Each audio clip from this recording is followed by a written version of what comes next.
वैसे तो देश में कई हत्याएं हुई जिसने देश को हिलाकर रख दिया, लेकिन भोपाल में हुए आकांक्षा हत्याकांड ने लोगों को तोड़कर रख दिया था। उदयन दास के साथ लिव इन में रहने वाली आकांक्षा को उसी के पार्टनर उदयन दास ने मौत के घाट उतार दिया था। और इतना ही नहीं, बल्कि उदयन एक सीरियल किलर था। उसने अपने माता पिता की भी हत्या कर दी थी और एक साथ कई जिंदगियां जीता था।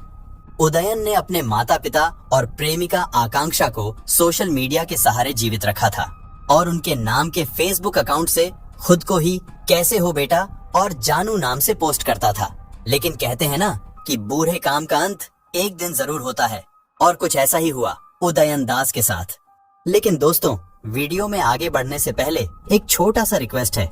अगर आप चैनल पर पहली बार है तो चैनल को सब्सक्राइब कर बेल आइकॉन जरूर दबा ले और एक प्यारा सा कमेंट भी कर देना। तो चलिए साथ मिलकर के इस पूरी कहानी को शुरू से शुरू करते हैं। इस कहानी की शुरुआत होती है मध्य प्रदेश भोपाल से। भोपाल में एक परिवार था, दास परिवार।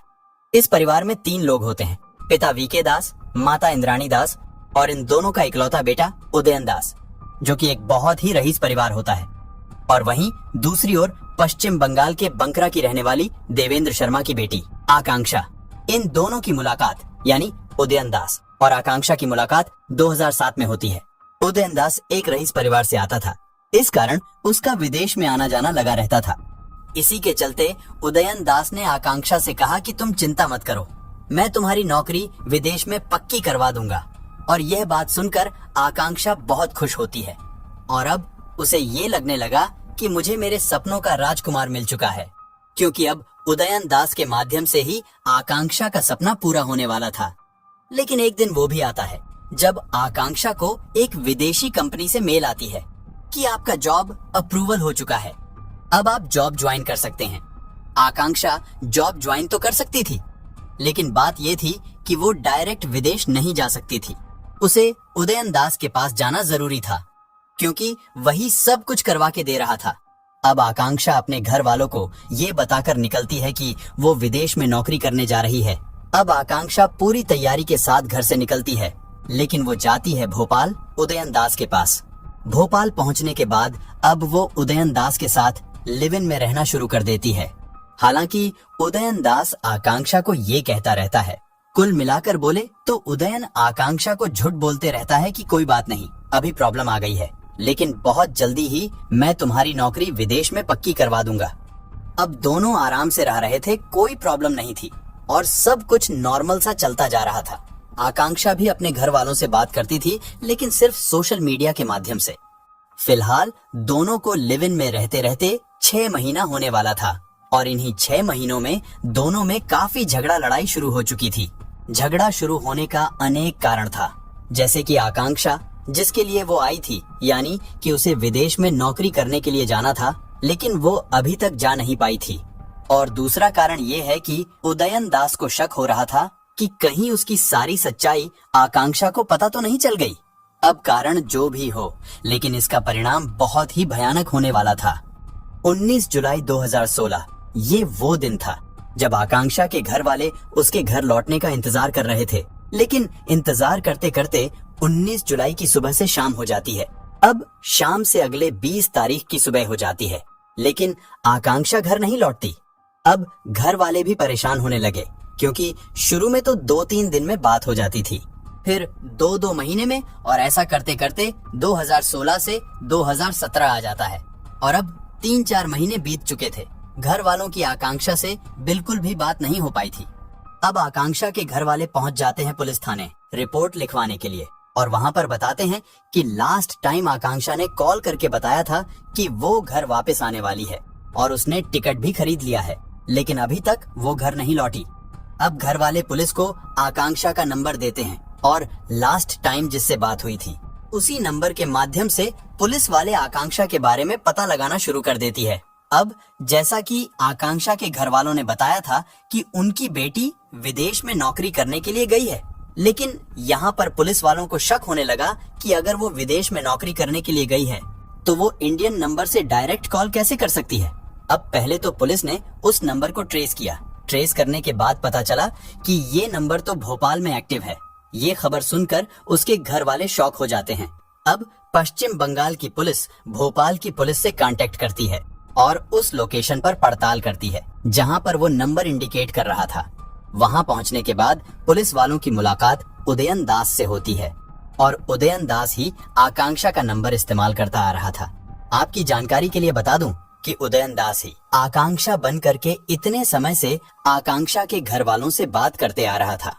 पुलिस ने उदयन दास से पूछा कि आकांक्षा कहाँ है और इस समय क्या कर रही है। पहले तो उसने पुलिस को झूठ बोला और कहा कि वो तो कब की विदेश चली गई है, लेकिन आकांक्षा का नंबर उदयन दास के पास था, तो यहाँ पर बहुत बड़ा सवाल खड़ा हो रहा था। इसलिए पुलिस ने उसे हिरासत में लिया और पूछताछ करना शुरू कर दिया। तो उसने बताया कि 2016 में ही 15 जुलाई की सुबह को ही आकांक्षा को जान से मार दिया था। पुलिस वालों को उदयन दास पर शक तो था ही, लेकिन अब कंफर्म भी हो गया था।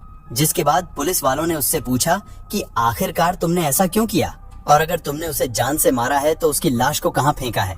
जिसके बाद उदयन ने जवाब दिया कि मैंने उसे मार करके यहाँ वहाँ नहीं फेंका, बल्कि उसे तो मेरे घर के अंदर ही चबूतरा बना करके वहीं पर उसकी कब्र बना दी है। ये बात सुनकर पुलिस वाले सन्न रह गए। उदयन दास अब पुलिस को उस घर में ले जाता है जहां आकांक्षा की लाश को दफना दिया था। अब पुलिस उस चबूतरा को तोड़वाने के लिए मजदूर को बुलाती है। मजदूर को उस चबूतरा को तोड़ने में तकरीबन 7 से 8 घंटे लग जाते हैं और जब उस चबूतरा को तोड़ करके देखा गया तो उसमें से एक संदूक निकलता है और उसी संदूक में था आकांक्षा की लाश। अब पुलिस ने उदयन दास से पूछा कि आखिरकार तुम्हारा इसने क्या बिगाड़ा था, तुमने इस घटना को क्यों अंजाम दिया। फिर आगे उसने जो बताया सच में बहुत ही भयानक था। उदयन दास ने बताया कि उसे आकांक्षा पर शक था। उसे ऐसा लग रहा था कि वो उसे इग्नोर करके किसी और से बात करती है। 14 जुलाई 2016 को बहुत ज्यादा दोनों में लड़ाई झगड़ा हुई थी और इन्हीं लड़ाई झगड़ों से तंग आकर के आकांक्षा ने भोपाल से हावड़ा जाने के लिए 18 जुलाई की टिकट भी बनवाई थी और बिना कुछ देखे आकांक्षा ने डायरेक्ट ही अपने घर वालों से कॉल करके बताया कि मैं अब घर वापसी कर रही हूँ। और वहीं दूसरी ओर उदयन दास पूरी रात ये सोचकर प्लानिंग कर रहा था कि कैसे भी करके मैं इसको ठिकाने लगा दूं। और 15 जुलाई की सुबह को जब आकांक्षा सो रही होती है तब उदयन दास उसके पास जाता है और उसकी मुंह को तकिए से दबाता है और उसका गला घोंट करके उसे जान से मार देता है। अब उदयन दास एक छोटा सा संदूक निकालता है और जैसे तैसे करके आकांक्षा को मोड़ मार के उस संदूक में बंद कर देता है। अब बंद करने के बाद अब वो चला जाता है सीमेंट और बालू वगैरह लेने के लिए, जिससे कि कंक्रीट तैयार हो सके। और सारी सामग्री लाने के बाद अब वो कंक्रीट तैयार करता है। फिर कंक्रीट तैयार करने के बाद उस संदूक को जिसमें आकांक्षा की लाश होता है उसे खोल करके उसमें कंक्रीट डाल देता है। अब वो एक जगह पे चबूतरा बनाता है। अब ऐसा नहीं है कि चबूतरा बनवाने के बाद उदयन दास घर छोड़ करके भाग गया हो, बल्कि वो तो उसी घर में रह करके उसी चबूतरे पर उसका उठना बैठना, खाना पीना और सोना भी चलता रहा। लेकिन अभी इस कहानी का दूसरा पहलू आना बाकी था, जो कि सच में इससे भी ज्यादा हैरानीजनक होती है। दरअसल उदयन दास कोई सरफिरा आशिक नहीं था, क्योंकि आकांक्षा इकलौती लड़की नहीं थी जो इसका शिकार हुई थी, बल्कि इससे पहले 11 लड़कियां थीं जो उदयन दास के प्रेम जाल में फंस चुकी थीं और उनमें से 2 लड़कियां अभी भी लापता थीं। कुछ कहा नहीं जा सकता था कि वो कहाँ हैं और जिंदा है भी या नहीं, पर पुलिस वालों को उन लड़कियों के बारे में पता लगाना बहुत ही जरूरी था। इसीलिए पुलिस आगे की पड़ताल करने के लिए उदयन दास के माता पिता के बारे में जानना जरूरी समझा। लेकिन यहाँ पर एक और खुलासा होता है। उदयन दास बताता है कि उसके पिता की मौत कुछ साल पहले बीमारी की वजह से हो गई थी और उसकी माँ विदेश में रहती है। लेकिन पुलिस वालों को उदयन दास पर शक होने लगा, इसलिए पुलिस ने शक्ति से पूछताछ करना शुरू कर दिया। तब जाकर उदयन दास ने बताया कि साल 2010 में जब तेज बारिश हो रही थी और उसकी माँ घर में अकेली थी और ये बहुत ही बेहतरीन मौका था उदयन दास के लिए। उसने सोचा कि बारिश बहुत तेजी से हो रही है और आवाज भी ज्यादा दूर तक नहीं जाएगी। फिर उसने अचानक से अपनी माँ पर हमला कर उसकी जान ले ली और अब अपने पिता के आने का इंतजार करने लगा। कुछ देर बाद उसके पिताजी घर पे आ जाते हैं। घर पे आने के बाद उदयन दास कहता है कि आप आराम से बैठो, मैं आपके लिए चाय बना करके लाता हूँ। और जब वो चाय बनाने के लिए जाता है तो उसी चाय में बेहोशी की गोलियां मिला करके लाता है।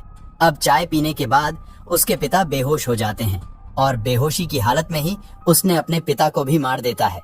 अब माँ और पिता को मारने के बाद उदयन दास घर के आंगन में ही दोनों को दफन कर देता है। अब उदयन दास पुलिस वालों को उस घर में लेकर के जाता है जिस घर को बेच करके उदयन दास अभी भोपाल में रह रहा था, और जिसको उसने बेचा था उसने काफी मॉडिफाई कर लिया था और काफी बदलाव आ गए थे। लेकिन फिर भी उदयन दास ने निशान लगा करके बताया कि यहाँ पर मैंने दफन किया था। अब पुलिस उस जगह पर खुदाई शुरू करती है। खुदाई के बाद पुलिस को कुछ कंकाल मिलते हैं और उनका डीएनए किया जाता है।